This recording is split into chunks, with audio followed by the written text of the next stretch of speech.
Hola a todos, vamos a hablar acerca de una introducción a la ecología y vamos a abordar en este video el concepto propiamente de ecología, de biosfera y finalmente vamos a hablar de los niveles de organización de los seres vivos. Empecemos por el concepto de ecología.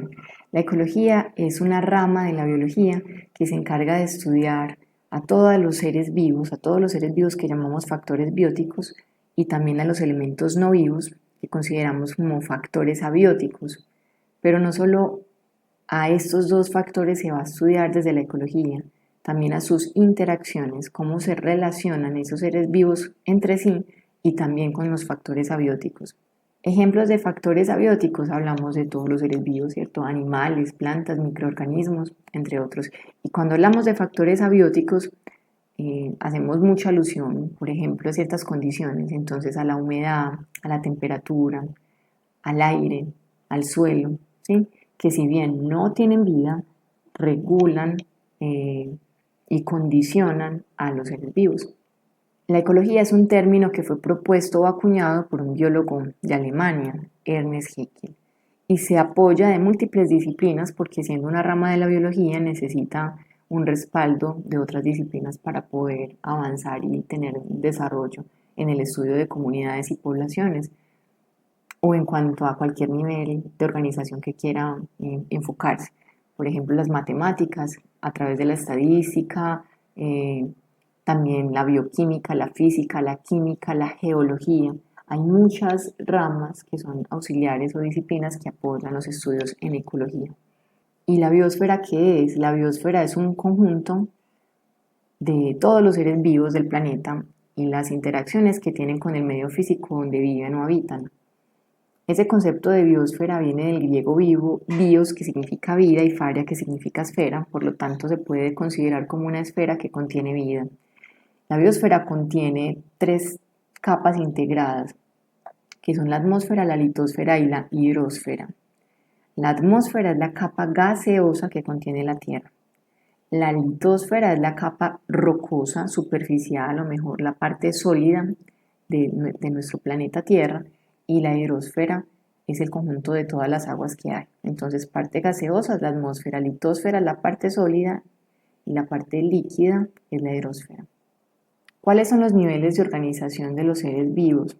Los ecólogos proponen unos niveles de organización que están muy relacionados entre sí, siendo el mayor nivel el concepto de biosfera, donde ya habíamos hablado que es un conjunto, un sistema muy grande que integra a todos los seres vivos, a los factores abióticos y a las interacciones que ocurren, que podría incluso decirse que la biosfera es un conjunto de biomas, que los biomas están constituidos por ecosistemas o son conjuntos de ecosistemas y así sucesivamente. Y podríamos decir que el nivel mayor es el de biosfera y el nivel más inferior es el de partícula subatómica, que cuando se organiza origina átomos, moléculas, organelas celulares, además células, tejidos y todo lo que aparece acá. Vamos a especificar cuáles son como las características de cada uno de esos niveles. Empecemos por el concepto de organismo, ¿sí? Un organismo es básicamente un individuo que está conformado por un sistema de órganos. Esta vaca tiene sistema digestivo, excretor, respiratorio y todos los que conocemos. Y cada sistema consta de órganos. Esos órganos están formados por tejidos, células, moléculas, átomos y partículas subatómicas. Cuando este organismo se vincula o se asocia con otros organismos de la misma especie, hablamos de una población. Entonces, ¿qué es una población? Es un conjunto de organismos de la misma especie y que tienen la particularidad de compartir el mismo espacio geográfico y tiempo. Pero esas poblaciones no están solas, interactúan con otras poblaciones distintas, entonces ahí ya llega el concepto de comunidad. Una comunidad es un conjunto de poblaciones que habitan en un ecosistema. Esas poblaciones pues son distintas, aquí hay una población de humanos, hay poblaciones de vaquitas, de cerdos, de caballos, entre otros. Incluye poblaciones entonces de plantas, animales, microorganismos, entre otros. En toda comunidad se establecen relaciones. Esas relaciones son de dos tipos, intra o interespecíficas. Intraespecíficas, muy importante, ojo acá, intra significa relaciones que ocurren entre individuos de la misma especie. O sea que cuando este humano se relaciona con esta señorita, estamos hablando de una relación intraespecífica, ¿sí? Hay muchos tipos de relaciones intraespecíficas. Las más conocidas, la cooperación, también la competencia. Y hay otras relaciones que se dan, que son interespecíficas, que son las que ocurren entre individuos de diferentes especies. Cuando, por ejemplo, a este perrito lo ataca una pulga, esa sería una relación interespecífica, especies distintas, y muy seguramente la pulga pues va a ser un parásito para él, y esa relación sería parasitismo, y de esas relaciones vamos a profundizar mucho más adelante. ¿Listo? Entonces, en conclusión, una comunidad está formada por poblaciones distintas, y en esas comunidades se dan relaciones entre individuos de la misma especie, intraespecíficas, y de diferente especie, interespecíficas. Concepto de ecosistema. Por debajo del nivel de comunidad está el de ecosistema. ¿Qué es un ecosistema? Un conjunto de comunidades, ¿sí? Pero el ecosistema no solo incluye comunidades como seres vivos, ¿sí? También tiene conformación de factores abióticos. Es decir, un ecosistema comprende tanto los factores abióticos, que se llaman biotopo en ecología, como los bióticos o biocenosis y sus interacciones. Recordemos que la ecología es la rama de la biología que va a estudiar la relación entre estos factores. En todo ecosistema hay un flujo o transferencia de energía y de materia a través de lo que llamamos cadenas alimentarias. Aquí no vamos a profundizar mucho en lo de las cadenas alimentarias y en las redes tróficas, pero básicamente en los ecosistemas la principal fuente de energía la otorga el sol.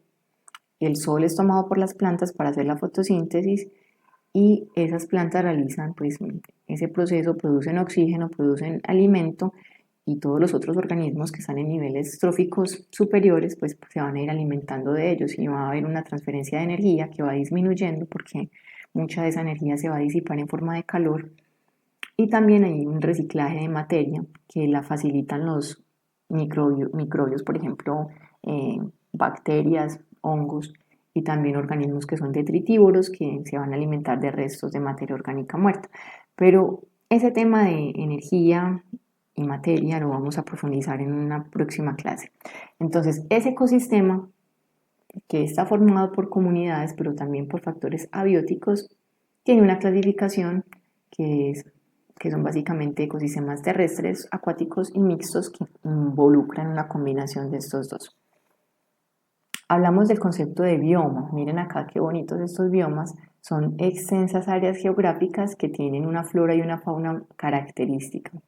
Es decir, si yo me acudo, por ejemplo, al concepto de bioma y al ejemplo del desierto que se muestra acá, conocemos desiertos en muchas partes del mundo, ¿sí?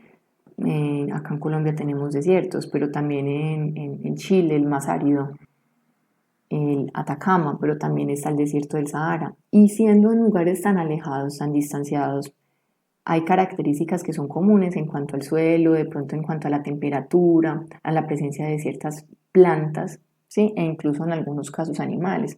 Entonces, esos son biomas. Tienen un clima, un suelo y un relieve muy similar, y se clasifican de acuerdo con su flora predominante, o sea, con el conjunto de plantas que poseen. Por ejemplo, si yo hablo de un desierto, yo pienso ahí mismo un cactus. Un cactus está en los desiertos. No es muy común encontrar un cactus en un lugar congelado, por ejemplo, acá en esta tundra, ¿sí?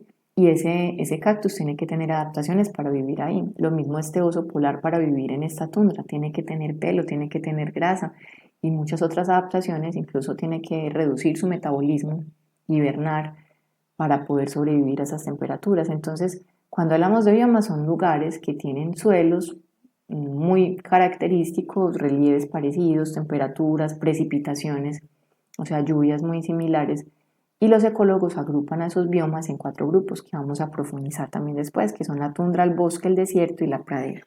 En conclusión, un bioma se podría definir como un conjunto de ecosistemas terrestres.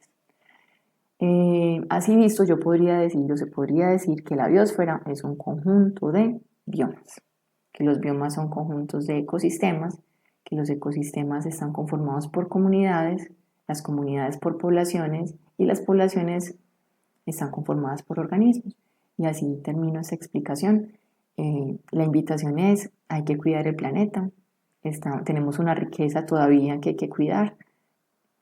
Nosotros no somos los dueños de ese planeta, somos invitados, y por lo tanto debemos comportarnos a la altura y cuidar mucho, mucho los recursos, la fauna y la flora que incluso Colombia es riquísimo en esas componentes. Entonces, más allá de teorizar y saber muchos conceptos de la ecología, es también entender cuál es nuestro compromiso como responsabilidad social que tenemos. Espero que les haya gustado la explicación, que haya quedado claro, que se animen a profundizar mucho más, que aprovechen las otras estrategias que brindemos en las clases.